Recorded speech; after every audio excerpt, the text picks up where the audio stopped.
Now, for updates on sports stories from all across the globe, Ebi Iyomon joins us. Ebi, take it away. Good morning.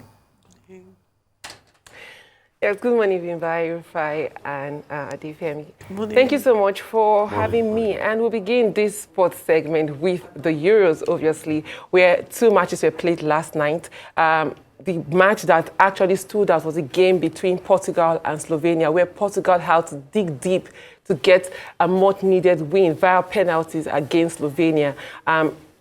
Ronaldo had missed a penalty in the extra time. We also had Benjamin Sesko getting his one-on-one saved by Diego Costa. And in the penalties, all three Portuguese players who took the sports kicks were able to get the goals, while all three Slovenian players could not get the goals. And Diego Costa was definitely the man of the moment, as he made 3 saves in penalty shootouts to become the first goalkeeper to do that in the Euros. And Portugal, because of this, will take on France. And still on the Euros, we had the other match being played between France and also Belgium. Belgium had a late own goal via Vertonghen, which sent France to the quarterfinals. Now, a lot of eyes are on France because France have not scored any goal from open play this tournament. They got in a penalty goal, a draw against Netherlands, against Poland, and also they did not get any goal from open play. And the golden generation of Belgium have really not done so well this time out, but France will take on Portugal in the quarterfinals. Well, we'll also have matches to be played today in the Euros, as the final quarterfinal spots will be decided today when Netherlands take on Austria. We also have Turkey in action. The 3 spots for the quarterfinals, the other spots, we have Switzerland taking on England. There's Germany against Spain, a match to watch out for. There's France against Portugal, like I earlier said. And the matches today will decide who face off in the last quarterfinals. And we'll move away from that and go to the Copa America, where the host USA were booted out of the tournament via a controversial goal. The goal was deemed offside, but the referee let it stand, and the United States lost because Panama got a victory against Bolivia in that account. And Bolivia have qualified for the quarterfinals of the Copa America for the first time in their own history.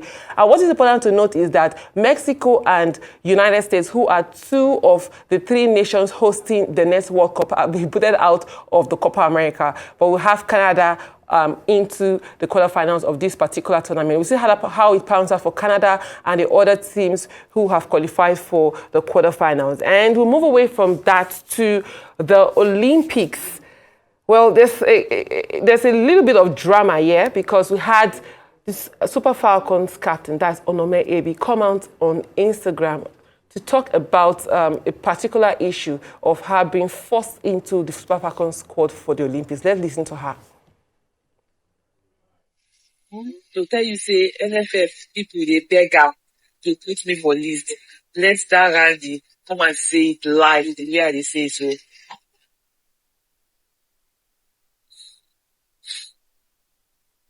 Matter where they go Olympics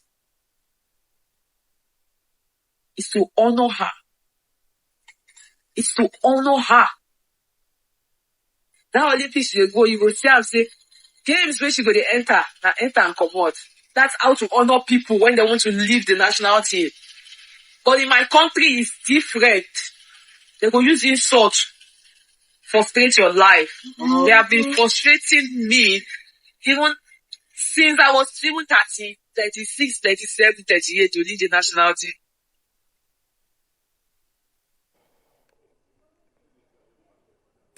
Well, that's Onome Ebi there. The last time she captained the Super Falcons was at the 2023 Women's World Cup, and she has not featured for the Super Falcons since that time.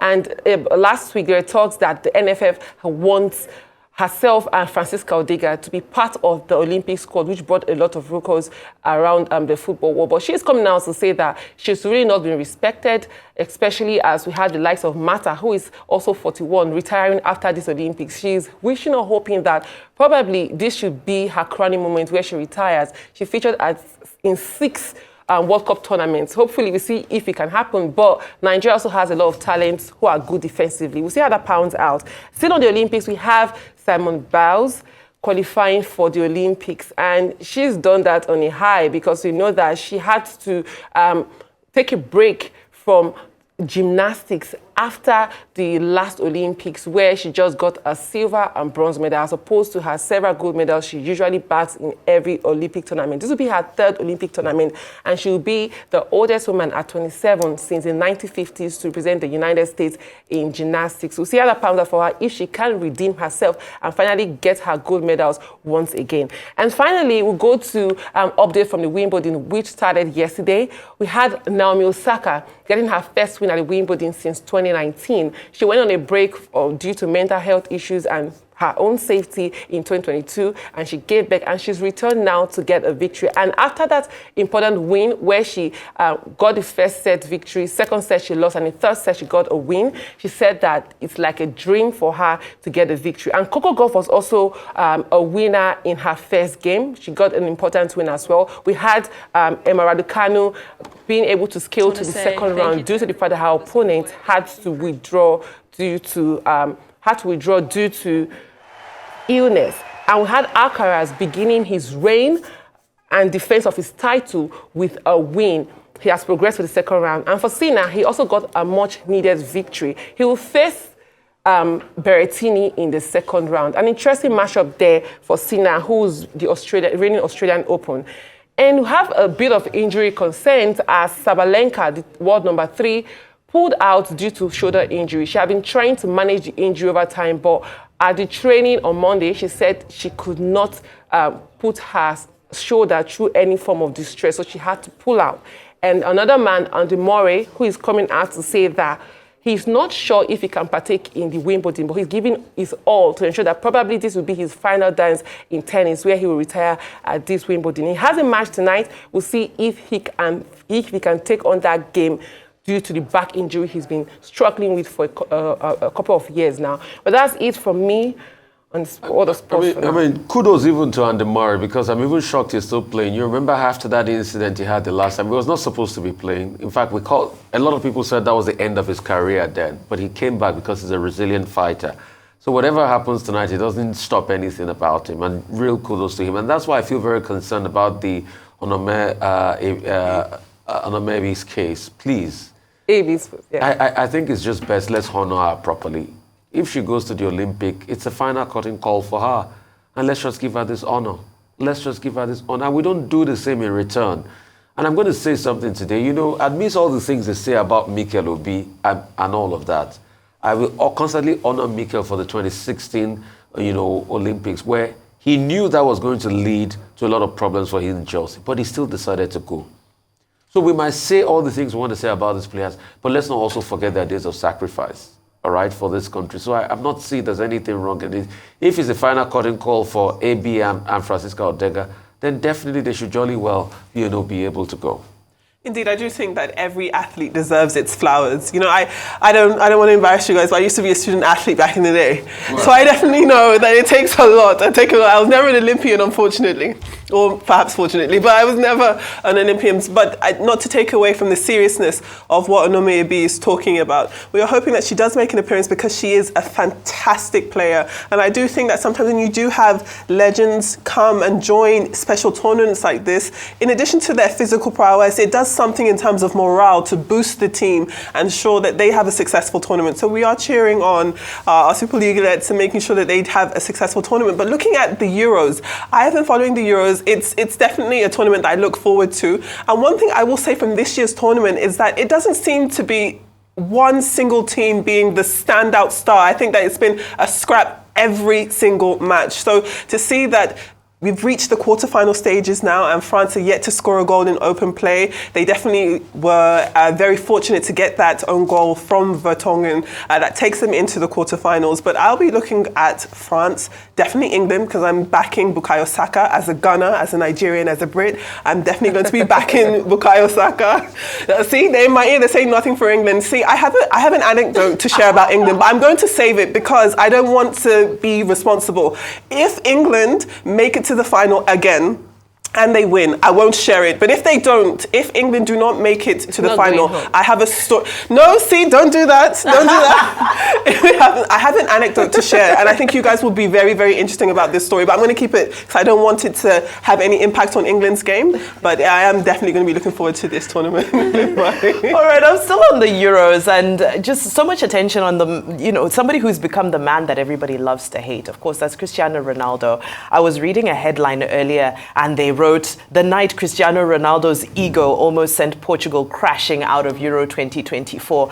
I just asked myself, how did we get here with Ronaldo? I read the article, and they're comparing him to Sylvester Stallone, because they're saying Sylvester Stallone still insists on doing all of his own stunts, and, still insists on being the star of all the films, but he just can't appreciate that it's a little bit difficult to watch him now. It's not as exciting as it used to be. He's not the same guy he used to be.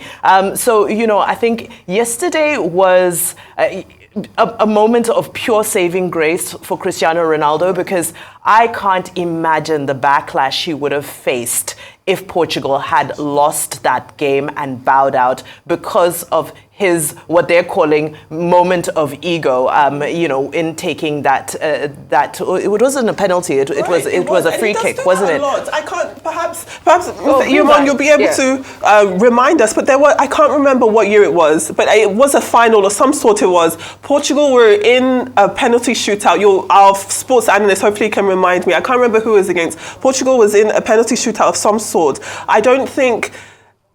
Essentially, Cristiano Ronaldo wanted to take the last winning penalty, but because his teammates hadn't scored their own goals, he wasn't able to, and he was devastated. So I do see, to some extent, there is criticism towards Cristiano Ronaldo because they feel as though sometimes he puts the show before the game, before the football. Nothing to take away from his talents, because he is an excellent footballer, one of the greatest to ever play this game. But I can see how, had Portugal not made it through, it would have been disastrous for him and the national side. So we'll see how that goes. I just think people like to point at people and blame them. And especially with the social media era, it's been heightened. I just think that's it. Because I was reading the Daily Independent this morning in the UK, and I was so upset about what they were saying, which is really wrong. I saw that game. I saw the first half and some bits of the second half before I went to bed. Truth has to be said. He tried his best. He was just unlucky. I mean, give it to this man. He was just unlucky. And that's why I say he's the man that unfortunately people love to hate now.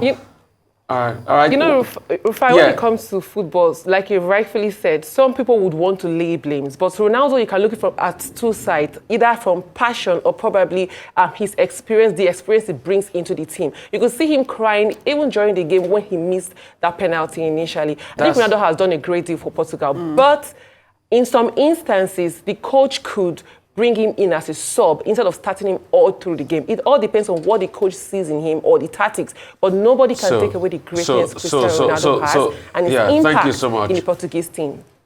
So thank you so much, Abi, for that. I mean, really, let's just give this guy